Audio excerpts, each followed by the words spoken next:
Ja, god morgon. Det godt å sitte dere i morgen og være sammen med dere. Og i morgen husker jeg at alle dere som og ikke til steder her, men hitja etter Annette noen. Velkommen til dere i morgen. Jeg vil huske om 1. Johannesbrev i sørstene, og jeg husker at vi skulle hitje sindri i 1. Johannesbrev, men Arne vi slå av 1. Johannesbrev opp, så husker vi løyta til det som Paulus skriver i Efesos kapittel 2, nøkker få kjent brot, eller kjent vers, og gjennom brot her han skriver om hessa store frelse, enderløsning og videre av finnkje. Og til å gjøre en kapittel, det er første versen her, første 3 versene i Efesos brev, kapittel 2. Øysene tikkun hever han gjørst livande, tikkun som deg var i misbrotten og syndun tikkara, som tid avur levde ui etter tøyerandanon i hesen heime, etter høvdinganon iver hervaldenon og i luftene, andanon som nu virkar i bøtnon avlutnesins. Mittlom torra var vid øysne ødl avur og levde i gjerndon hals okkara, gjørd og det som holdt og hoksaner vildo, og var av nottur og bøtn vrøyenar øns og hine. Og videre skriver Paulus om disse store endeløsning vi har finnet i Kristi Jesus, det kjente versene, og i halvvid, nå da vi lese kapittel 2, vers 8, «Tog av nøy ditt frelst vid trygg, og det ikke av tikkun sjølvun, det gava gods, ikke av verskun, for at andre skal råsa seg. Tog videre smui hansara, skapt i Kristi Jesus til gauversk, som god framan undan har lagt til røyar, at vi skulle liva og i tøymon.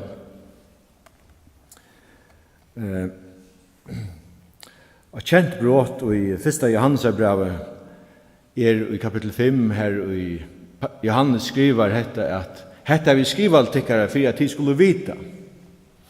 Og i halvdi at i Johannesbrevet nekv hetta at djeva en vissu. Johannes innskjer at lesaren skal få en vissu. Og tog ver Johannes, eller fyrsta brev i Johannes ofta tidsi fram, og tar vi tåse om spurningen i frelstor, kvar min støva og alt dette forskjellige. Og Johannes skriver markant, forstår på den måten at han setter motsetningar opp mot hver nør. Og jeg halte ikke vi kunne fære skøyv i nekvina til som Johannes skriver, til han så markant. Og jeg halte at 1. Johannesbrev er reisende områdende til okkon at takka til okkon. Tu som lustar, eller tu som her i salen i det, at vi hittar etter hva Johannes skriver til okkon. Jeg halte det er et fantastisk brev her, og Johannes lyser om å være et godsbad.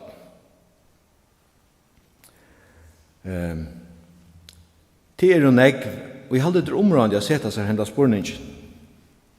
I Gjørskvalde les i Salmenon, og i Salm 24 sier dette, de bør ikke slå det opp.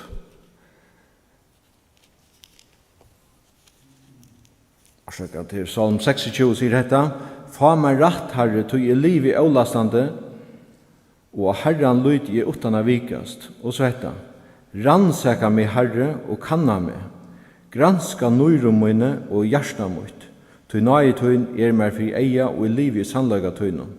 Og så sier han noen ting vi gjør.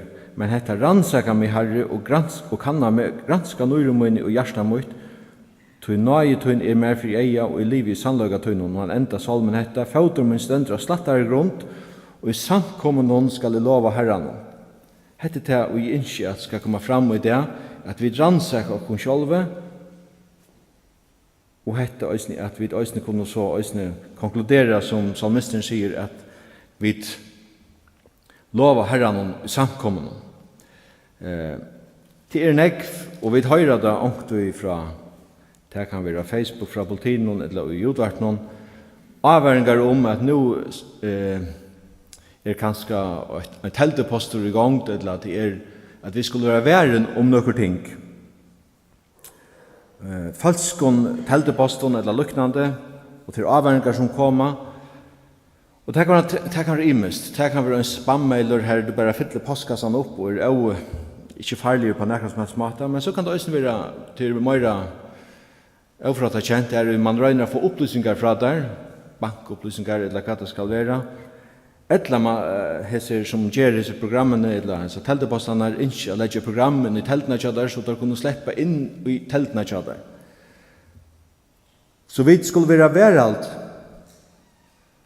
så det kan være onker som snyter oss. Men vi tar så høyme gjør, det ringaste hugsi er til om vi snyter oss selv. Hetta her er folk som kommer utifra, kanskje gjør teltene, gjør en teltepost som ikke har kommet inn og snytt alt. Men det ringaste er hvis vi snyter oss selv. Og det tror jeg alltid vi leser ofte i skriften, bei i salmen her, og Paulus skriver det om at vi skal rannsake oss selv. Suttja hver støv vi viter vi, og hvordan vi vet hevat. Vi hadde 4 ting framme her i Efesos-braven, og vi kommer til Johannes-braven. At vi levde åren og tøyerandan i hessen heime. Nummer 2, etter høvdingan iver hervalden og i luften i andan. Og tror vi levde og gjerne holdsaker. Og vi gjør det som holdt i hoksan er vilt. Hetta var det som vi øysen til som lurt. Her var hetta til felags. Jeg hadde hatt felags vid ødlik. Vi levde etter tøyerandan i hesen heim. Men vi som øysen kommer saman her i morgen, til tøy vi kommer saman, det er noe som lursta, at vi kommer saman om minnene som Jesus sett i etter seg, om disse store frelser som han har vært av henne i blåe sønnen, da han får på kross. Hetta er en mynd om at det hendt en brøyding i liv i okkara. Vi som sitter her, vi gledes om disse brøyding til tog vi kommer saman om at lova herran. Og den brøydingen er det som Johannes skriver om i første brevsønnen, halvdige. Hette bådskapen og vi har hørt fra honom og kunnsjøtekken etter første kapittel, vers 5. Hette er bådskapen vi har hørt fra honom og kunnsjøtekken, at god er ljøs og ikke myrskur i honom. Sier vi at vi har samfunnet vi han og livet i myrskunnen, så likvar vi og gjør ikke sannløygan. Men livet vi i ljøsnen, og så han er i ljøsnen, så har vi samfunnet hver vi annan, og blå Jesus er sånne hans rønser og fra atler synd. Jeg halte til at Johannes setter skarpt opp hendan samme månen som Paulus er vursdagen av i Efesos-braven om hvordan vi levde i myskre, var borste fra gode, nå er kommet inn i ljøse og livet i ljøse sammen vi god Jesus. Vi som er bøten Guds, frelst av Guds større nøye, gjør rettvisesversk, eller vi gjør ikke synd. Det stender i 3. kapittel, vers 9. Hetta kvørt han og føtter er av gode, gjør ikke synd, til sa hansara, Guds ververande ujonon. Han kan ikke synda, til han er føtter av gode. Nå, Gunnar, er det så løys? Hva så vi dem? Altså, synda vi det ikke? Jo, sannlig, jeg har egenløygar, og jeg synder i øysene. Jeg gjør skøyvting. Morgen fer jeg nok øysene gjør noe skøyvting. Men Johannes sier dette. Kvørt han og føtter er av gode gjør ikke synd, til sa han seg av ververande i honom. Han kan ikke synda, til han er føtter av gode. Det er samme som skriver dette her, Johannes, skriver øysene til versene som ikke leser i 1. kapittel. Sier vi at vi har ikke synd, så drar vi dere selv, og sannløyden ikke ui okken. Jotta vi synder okkar er han trofast og rettviser, så han fyrgjør okkar syndnar og renser okkar fra atler i åretviser. Sier vi at vi har ikke synda, så gjør vi at han liknar og år hans er ikke ui okkar. Mot sier Johannes til seg selv her på en, og i samme brevet sin, nei, sannlig gjør han ikke til. Det som er alltid at han røyner å få fram her på en til at han vil bli vår frelst. Om til øyne i Kristus er han nødje skapninger, hitt gamle færre til er våre nødt. Vi da finner en nødja natur. Han sier det selv her, at hvert han Tog sa hans er være verand i honom, han kan ikke synda. Vid finko neka vi frelse okkara, neka andalet. Vid finko neka som det ikke hadde avarbord, fra gode. Og tog ikke av det ikke synda. Johannes endar såleis her på og jeg skal ikke ta som tilbøynløys, men Johannes endar første brev sitt såleis. Vi vet at sonur Guds er kommet, og han har givet okkon. Han har givet okkon. Vid at kjenna hitt sanna. Vid til at kjenna hitt sanna. Og vid og i hinn og sanna. Og i sin hans herre, Jesu Kristi. Hesen en sanne god og evet liv. Så snakker han om at jeg skal passe på avgodane. Vi får noen ting ta i til våre nødt tjokk. Ta i hitt gamla ferdig til våre nødt. Vi får et svar fra gode. Vi får innsikt i andans. Vi får et vid fra gode. Som vi ikke har finnet av. Til et giv vi okken omanifra. Öll hese tingene får vi som et godsbad, så at vi kunne leva et sikrande liv. Men vi kommer at fatla dit. Men, Johannes sier, ta i vi fatla, så han trofast og rettvis. Og han fyrgjør syndrokkar, om vi jatta syndrokkar. Det har vi finnes. Så det en brøyting, en kolveltande brøyting i liv i okkar her, vi da finnes en nødja natur. Vi da finnes et vid og et andalit vid, vi kunne skilja det som årgått sier, vi heile anden kommer og sier okken, så vi kunne skilja det andalia, det gjørt vi ikke vi var i lunsjon, Satan helt okken i lunsjon, og vi levde i myskre. Heimere var det ikke av at han lever som træler iver hervalden, iver høvdingan iver hervalden, bøtten og avlutningsins. Men hette han brøyting og vi da finnes, og tog stendur, hvis vi tidsjer etter i kapittel 3 her, og til ganske iverskriften som jeg vil komme inn i det, Arjen vi kommer til bråtene, pivor, her stender framersk i Guds badna. Og det faktisk det, og jeg ikke tås om i 1. Johannes her brev. Framersk i Guds badna, eller etkjenne tja enn Guds badna. Så etkjenne tja enn Guds badna hette at vi ikke er synda. Vi ikke synda for å ta vera vi det heldur ikke, for vi sutja Jesus, og han vil åpenbæra over.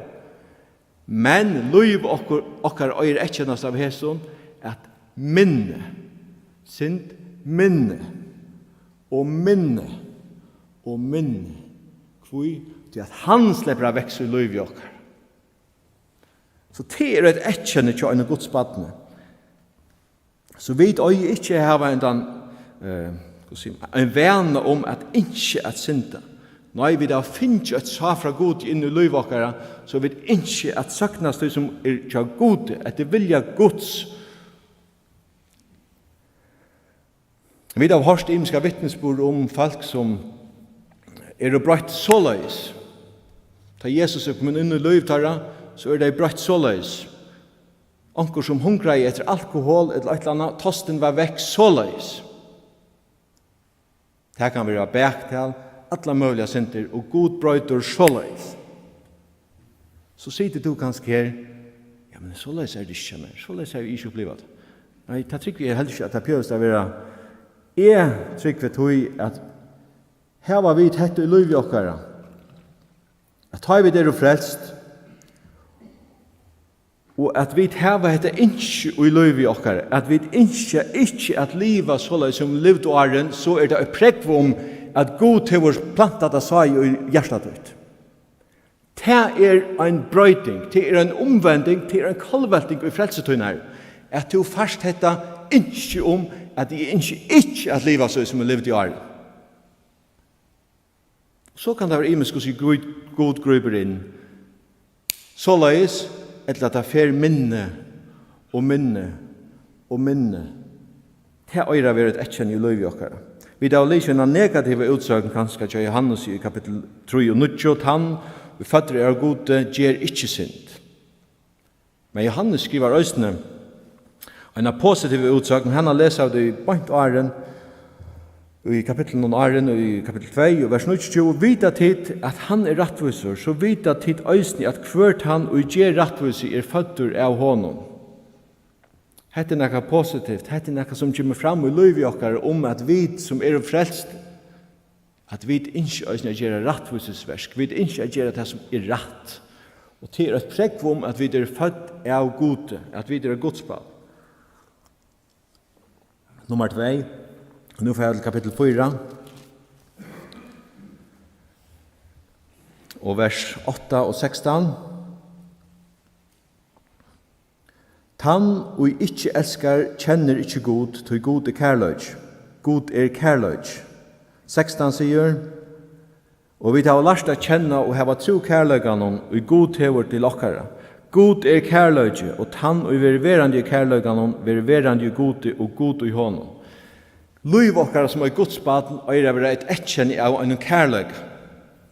Vi har kærløga til at god er kærløg. Arren vid lausom her i 8 så sier i 4 kapitlet så sier Johannes og tid elska og lät i okkon elska hver anna. Dette er en bå fra Johannes. Lät i okkon elska hver anna. Til kærløgjen er av god og hver han i elskar er fødder av god og kjenner god. Han i ikke elskar kjenner ikke god, til god er kærløgjen. Vi kunne ha torført vi at elska onkur folk, men eitt øyra brøytast og løyvi akkurat til å komme til trygg. Og trygg vi det er en brøyting hendt i løyvi til ikkara, til at vi kommer saman i morgen. Vi kommer saman i morgen. Vi elska god, vi elska hver annan, vi elska komme saman, og vi høyra og vi har haft, ja, til nær hver med som kommer opp av tellarstellen i koronatøyene, og som ser at det er folk ute i salen, hever ikke hørende om at hvordan godt det er å sutja dekken, og det er mange øyne av hjertet, det er godt å sutja dekken i morgen. Og hette øyre vera til. Åren er kom til trygg, hei ikke kom til hoks, er brukt 1-2 timer sunnemåten her, jeg kommer sammen om brei og vun. Hette er et bå fra god om, fra Jesus om at vi skulle minnes han. Men vi har øyne samfunnet hver vi annan. Og til kunne vi vittna at vi hava kærlega hver til annan. Om Herren er hyr i okkara, og vi er i flotje hansara, eller vi er hansara lam, så innskja vi er være i flotje hansara. Det øyer er være en brøyting i liv i okkara. Da vi kom alt trygg, og dette sier vi ofte ungdomsmøten, men det kan øysene sannelig sies øysene sunnemåtene til okkon alt sommål, øysene som tilkommer nere, at vi da har et innskje om å komme i samkommet Guds. Vi da har vært glad at komme sammen og komme og vise kærlighet til hver annan. Så at vi kunne fele, vi er jo lamp til Jesus. Og Jesus løyer oss. Og vi da har kærlighet hver til annan. Og ta i det gonger ytla til øynene, så er det på nok. Og vi da har hjelpet til. Og dette er ikke bare noe flott ord til Johannes, da han sier det stingen her. Han sier her i 3 kapitlet, «Bøttmøyne, let jeg kunne ikke elska vi år og tunko, men i verst og sannløyga», sier han i 3 kapitlet, vers 8. Hette øyre være etkjennet til okken som er en godsbøtt. Og fettler øyn, så innskjer vi det for at søyene av vikommand og røys opp etter. Så kvært er det første som tar gamla nåttøren innskjer gjøre, til å være tå som det helter. Kanskje ta seg om som slett ikke skal, man skal ta seg igjen om dette. Dette er den gamle nåttøren. Tid gå, jeg tar så lykke nek til meg selv, men dette øyre er et etkjennig i munnen liv, og i tøynen liv, at vi tar kærlighet til godsbød, til hver annan.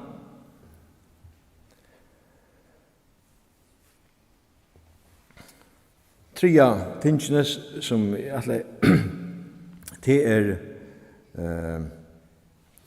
vi er i 5. kapitlet sier han dette, i vers 4 sier han, «Tog alt det som født er av gode sikrar høymen, og dette er siren, og sikrar hever høymen, trygg tikkara. Hver er tann og sikrar høymen, utan tann og tror at Jesus er sånne gods.» Da han tåsar om høymen her, da tåsar han ikke om et fysisk sted.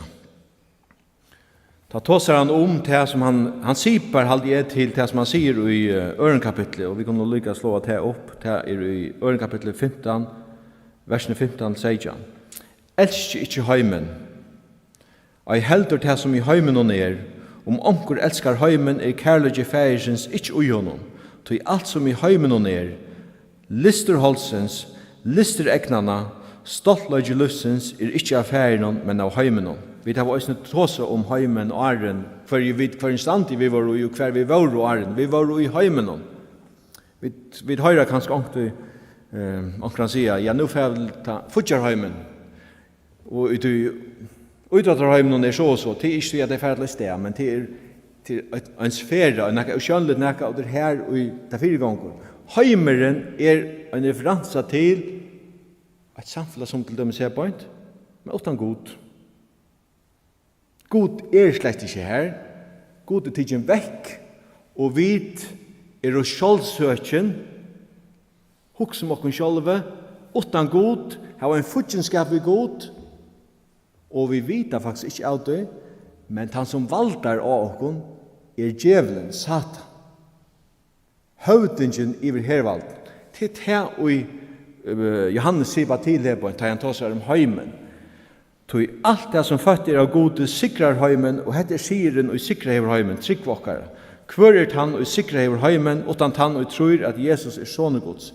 Ongen møveløg at du som er til myskre klarer vidt av sjolvun at komme ut av myskre. Ongen chanser. Det er også gledebådskapen som vi kunnskjører, og også for å kunnskjøre kvalt om Jesus ikke kunne atre æren, om at det er bare utgjøkken Jesus Kristus, utgjøkken trygg av han at vi sikrer av heimen. Heimeren var ofte sammenbåren ved Egyptaland, tog hva var Egyptaland? Egyptaland var her god ikke var. Men God kom inn og greip inn og ledde sitt folk ut ur Egyptaland. Ut ur heimen. Vi er ledd ut ur heimen. Vi som sitter her og er Guds bød, vi er ledd ut ur heimen og vi sikrer av heimen. Vi var kjøtt vi har sett synder og kanskje det alvarsom og særlig at det skjønlige syndene i kasser og til at det er øyelig lagt at tikka bokser til at det er i kassen. Åja, jeg er ikke heimen. Jeg drekker ikke. Silas ikke. Ja, men til øyelig kjøtt er at vi ui ønsemi, ui okka egna rume, om vi leser året, og om vi rannsækker okkur, hos vi kjøtt i synden ikke kan grupe inn i liv okkara, så er det øyelig kjøtt i høtti okkara, at vi bliva sjolvrattvis. Vi får bergtala, kanskje ta en annan kommer inn i rummet som vi talde er finaste slag videre akkurat av linjo, og så får jeg bergtala, etla til stoltløg. Alt dette er øysene til som er av heimen. Og tog er vi ønsken fri av oss. At synden, da vi snakker om å være tidsen ut ur heimen, er ikke bare noen 20 topplistene av synden, og så er vi home safe. Nei, vi har en bardeie, en daglig bardeie, kvønde om syndene som vil trådje noe i oss. Til Satan, hvordan er han? Han er sniltur. Han går som en brøland leiv. Men han går øysene rundt og er sniltur og er stille. Og omskapar seg til en ljósins angel. Så vi skulle være vætjen, orvætjen og rannsæk.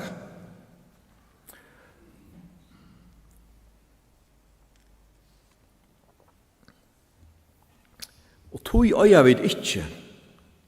Da jeg var i Skottland i øynafyr, jeg glemmer aldri til utsøkna. Det var en fyttur skåte, han er livet harst.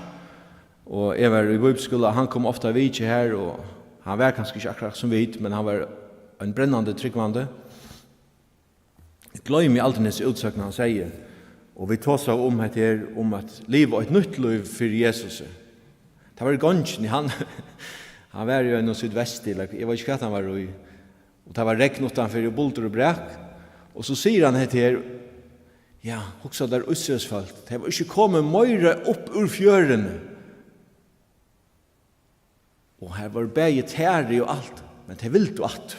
Altså, hvordan er bunden vi der? Det var så latt vi at fære atter til Egypten.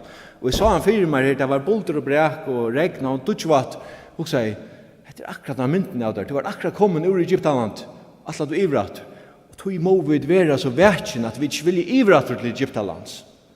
For mer kunne han akkurat være kommet opp ur haven og forklare for meg hvor viktig det er at vi ikke får ivrater. För att det uppleva en stora frälse, och det är det som vi har uppleva. Och i typiskt inte slå det här upp, att bara lycka. I Hebreerbrevet säger vad det sagt så läs här. Ups.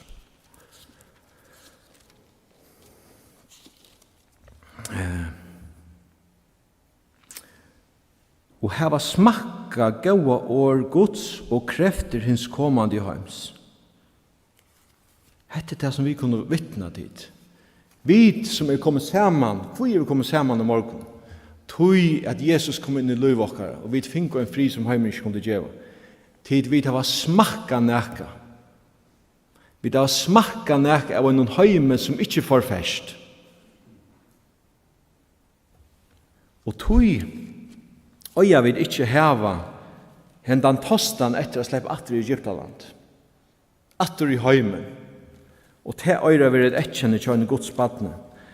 Jeg vil ikke fær atter i heimen. Og så da sørste, og så skal det være livet. Stendur mot djevelen og høvdingene i hesen heimen. Og det er samme kapittel i vers 8, sier han så løys. Vid vite at hvert han er føtter er av gode synder ikke, når han og føtter er av gode værer seg, og hin ytle nemur han ikke.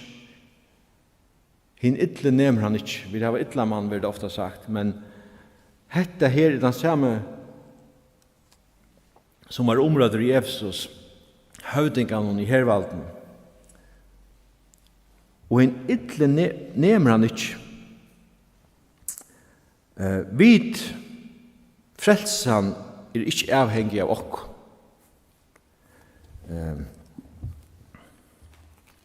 De bør selv ikke slå det her opp, men bare for å slå det her fast, så leser vi i Efesus kapittel 8, vers 13, og i hånden, etter området at vi leser dette, og i hånden heva eisne tid, ta ditt hørte års handløykans, evangeliet om frelsotikkere, ja, og i hånden heva eisne tid, ta ditt bør komme til trygg, finne til innsiktlig heilig andan som lova av er. Han som er pantren om arv okkara, at oknar folk hansara skal være endurløst, dord hansara til prøys. Frelsan som er finko i Jesus Kristus, da vi ble et oknar folk, da vi ble et godsbad, vi oppretthalde ikke tog dit. Til godsversk. Vi fest okkara trygg var Jesus Kristus, Heilig anden kom inn, vi fikk hva jeg sa, og vi ble innsiklet av heilig anden. Så det er Guds versk, og det er helter. Men tid, det er noen ting som vi kunne halde av trygg, av tryggere grunn. Det er noen folk, det er noen omstøver, det er kanskje okkur virksomhet, som gjør det lattere. Jeg vet ikke hva det er ikke her, men jeg vet for det er ikke mer cirka. Som gjør det lattere at komme og kløter vid djevelen, til djevelen er på vakt alle tøyene og innskjer at du skal fettla. Djevelen vet dette. Hin ytle vet det.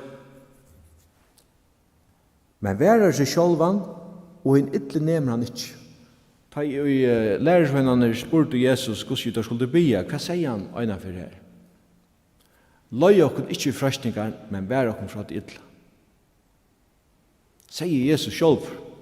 Så vi har finnet nekka sjálv i øyne om at vi skulle ta hånd om okkar egna løy, så at vi beveger okken eller genka at vi rette løyene.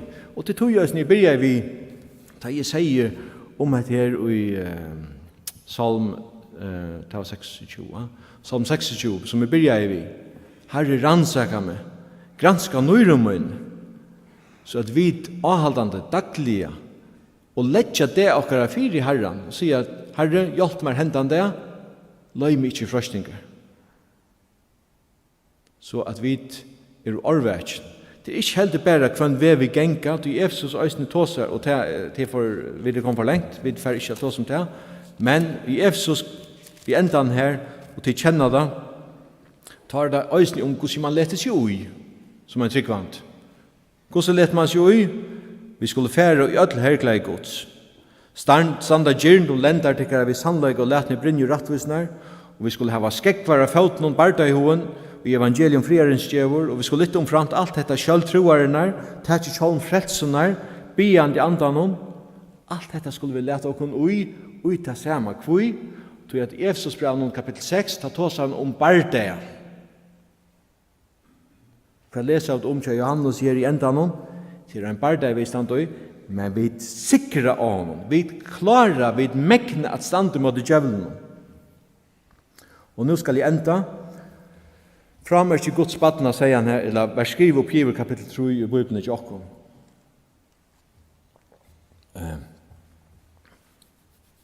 Jeg råkner vi åtta mest områda evne ut jeg får dalten av sjukhusen, ikke bare i landet, men jeg råkner vi at det oi, hva lujtjes den? For hun akkurat egen av mamma sønn. Så det første vi gjør at vi sutter en eller annan, en nøyføring, og vi så glede om dette badne, så fer vi det ikke etter hva vi kjenner i dette badne gjør. Vi kan flenne akkurat som papen, vi får hitje disse tingene, og vite det kvært, så løser heimeren akkurat det samme. Akkurat det samme. Hvor til at vi vånande er ikke alt nøyføringer, men vi var alt ena for nøyføringer. Vi endurfødt, vi ble av godsbad. Da jeg leser Bibelen av første fyrir jøknen, da kom jeg av et, jeg vet ikke, det var et, nei, det er ikke løyevers, det hadde jeg ikke, men da kom jeg av et her,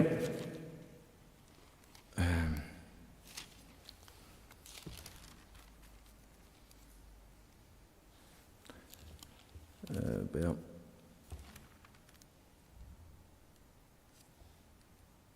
Ta sier, det er til fyrre brev Petrus, i kapittel 2, så sier han dette, Tid elskar vi amene tikkun som gestur utlendinger halda tikkun fra ötlun hinn holdlige liston som i bardei i salen, akkurat det samme som det er lysi om.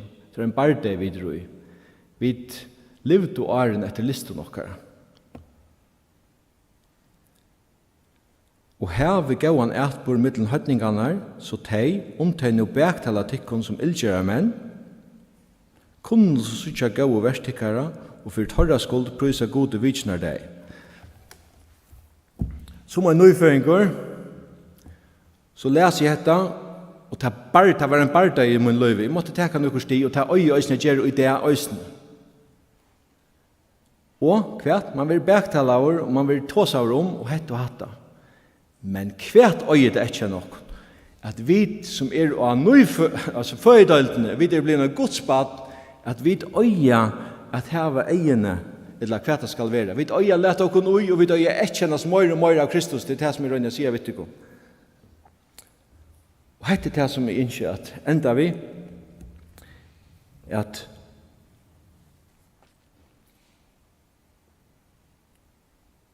det er en dare som snuter seg selv. Og tog det området jeg vil rannsake okken selv. Jeg har sett 4 tingene som jeg har tydt i Johannes av brevene. Det er et etkjenning av noen godsbadene. Så etkjennes hette ikke i løyvetøyene. Så er bønmån at du rannsakar og søker herre. Hette øyer av å være etkjenning i løyvetøyene om du er et godsbad. Øysen i munn og løyv. Tøy, hette er en kolvelting som fer fram. Og nå skal jeg enda ta i et hitje atter av som og vers som vil byrja og i Efesos brevnen. Ta sier han hetta i øren kapittel vers 2, tid som av og levde i tøyerandan i hesen heime. Hva at laus vi det om i Johannes brevnen?